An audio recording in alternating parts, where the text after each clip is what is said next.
Eto na. Dito na tayo sa mga exciting part natin, mga kababayan.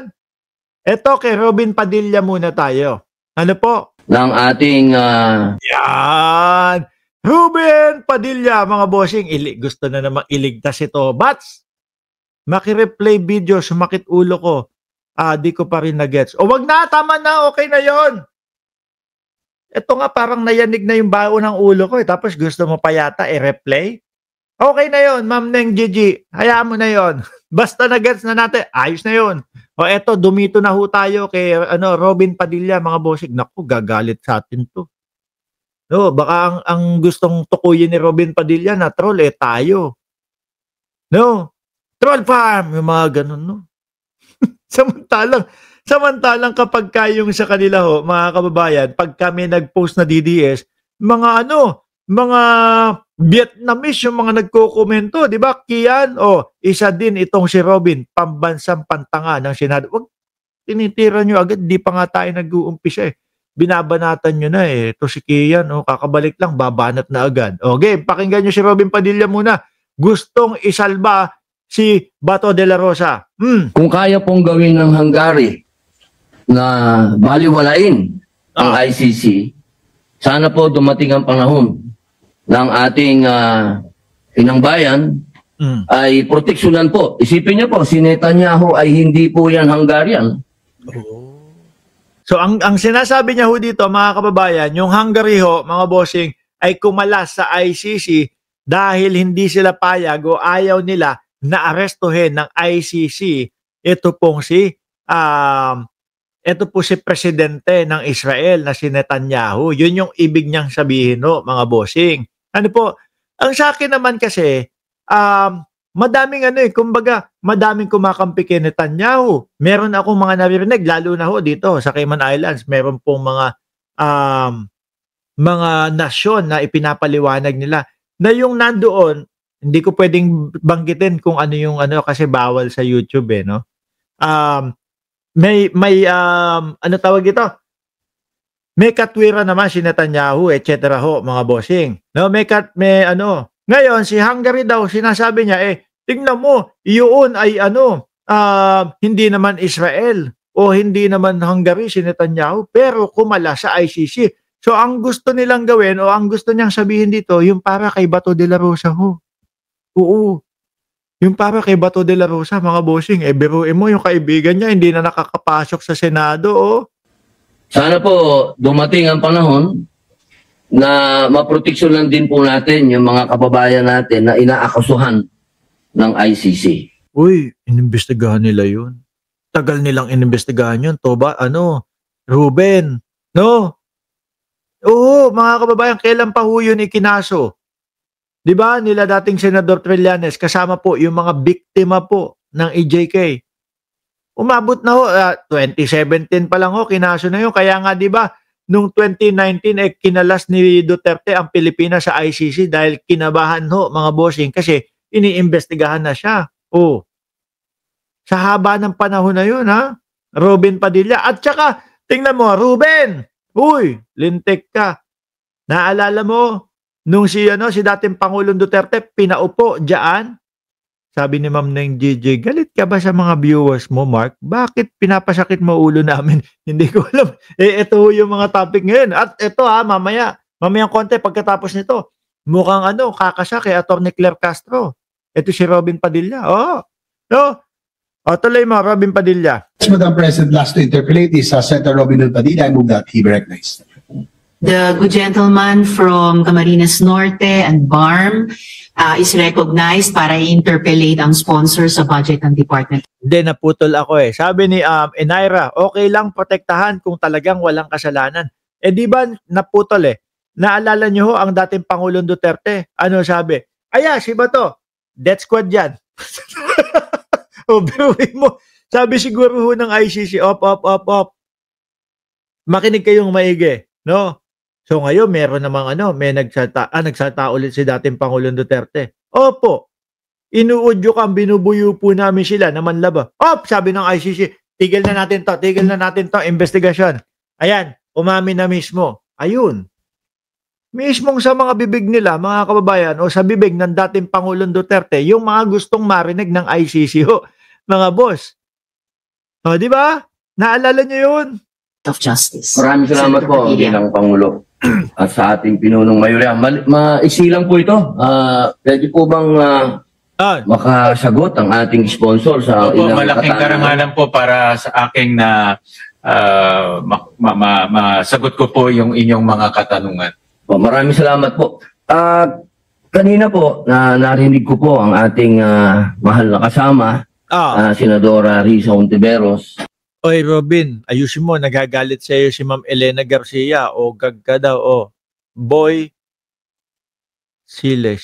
Mga sili ang dinrawing mo, ha. Yung mga icon mo, hindi yun akusa, demanda yun sa mga kasong crimes against humanity. Correct. Sa kanya pong pahayag patungkol po sa naging desisyon kay dating Mayor Alice Guo. Okay. Gusto ko lang pong malaman kung magkakaroon po ba ng extradition sa kanya dahil napatunayan po ba na siya ba ay isang hindi Pilipino at siya ay isang Chino?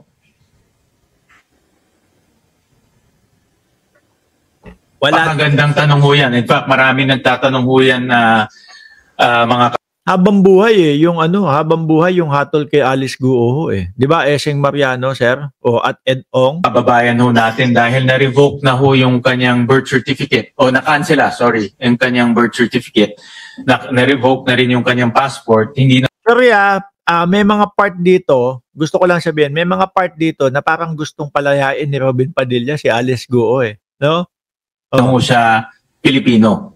Pero meron ho siyang kaso dito sa atin. Kahapon lumabas nga ho yung qualified human trafficking sentence ho niya. Kaya dito niya isa-serve yung sentence niya. No? Pero dahil yung sentence niya ay lifetime. No? So, ibig sabihin, panghabang buhay ho siya dito. Habang buhay sa Pilipinas si Alice Guo, parang pinaparinggan mo yung dating Pangulong Duterte, dahil doon kinasuhan. Dahil sa ICC kinasuhan si dating Pangulong Duterte, ibig sabihin, doon natatapusin yon. 'Di ba, MJGM? Mananatili. No? Pero hindi ho siya Pilipino in that case. Wala pong pag-asa dahil ako po nung nangulungan. Marami naman. Ibibida na naman. May nakita ko kanina dyan, nag-comment, ibibida na naman ni Robin Padilla yung kanyang nangungulungan. Ano? po akong nakasama ng mga foreigner. Opo, meron po dyan ay kaso din ay habang buhay. Ano, gusto mo iuwi na si Alice Guo doon sa China?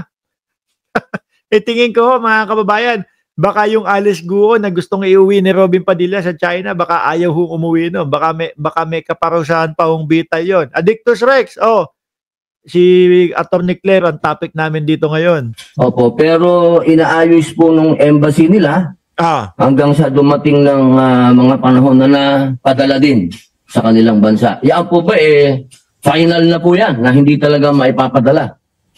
Well, qualified ho siya sa yung tinatawag natin GCTA, in good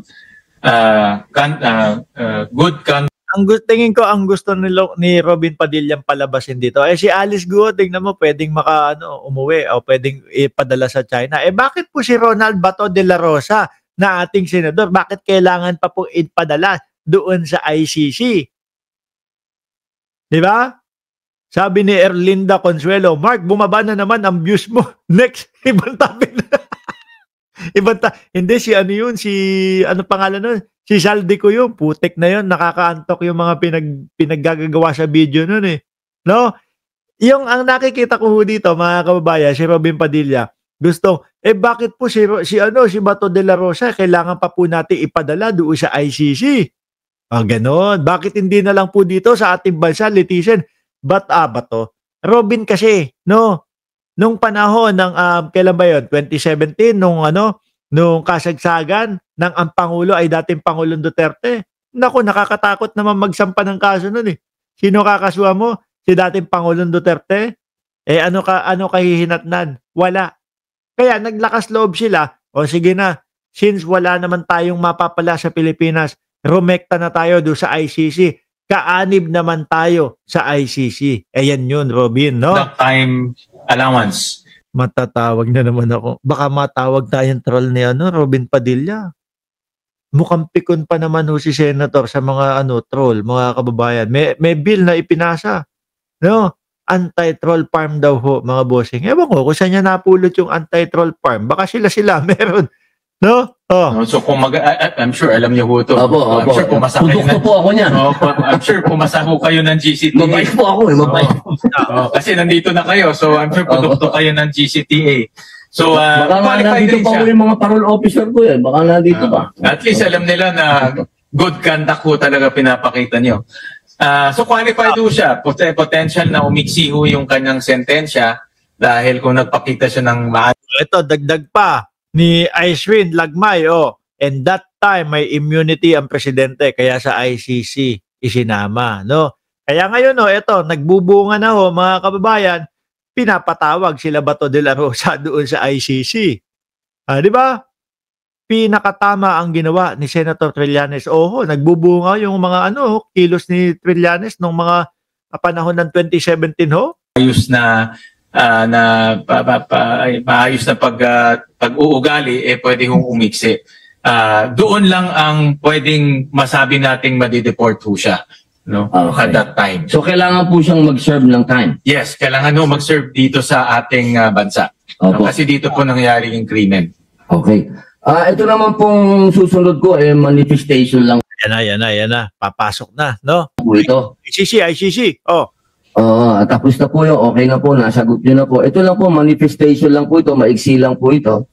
Noong June 2025 po, ang Hungary ay Ayan. umalis po sa ICC. Hotdog. Sa kadahilan ng ayaw po nilang arestuhin si Benjamin Netanyahu, ang Prime Kasi baka naniniwala sila na walang kasalanan talaga si Netanyahu. Madami pong mga naniniwala walang kasalanan si Netanyahu. Although madami din po naniniwala na siya ang dahilan nitong painit na digmaan, mga bossing. Di ba? So, ang gusto ni Bato de la Rosa sabihin, yung Hungary pinagtatanggol at umalis sa ICC. Tayo wala na tayo sa ICC, Bato. Binoy. No, kaya wala nang bearing din yan. Minister po ng Israel. Dumating po doon, hindi nila inaresto, wala naman pong nagawa ang ICC. Hungary yun. Hungary yun, tsaka si Netanyahu. Ito, Bato de la Rosa ito. Tagal na nilang iniimbestigahan to. Mismong umamin pa ang dating Pangulong Duterte. Itinuro pa. Yan, si Bato. Death squad yan. Di ba?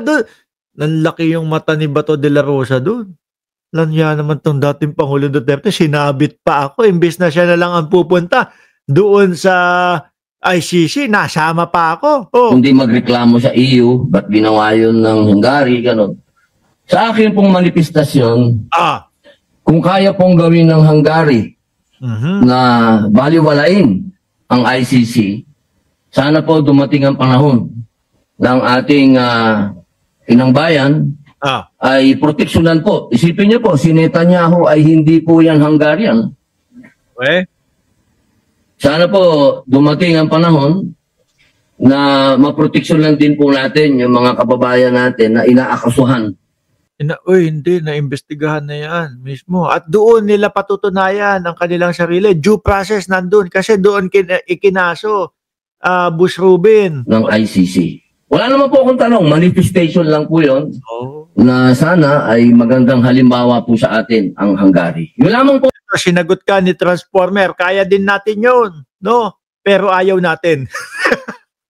Ayaw natin, no? Nasa na ba kasi si Bato de la Rosa? Mamaya natin pag-usapan ho yan, mga boss, okay?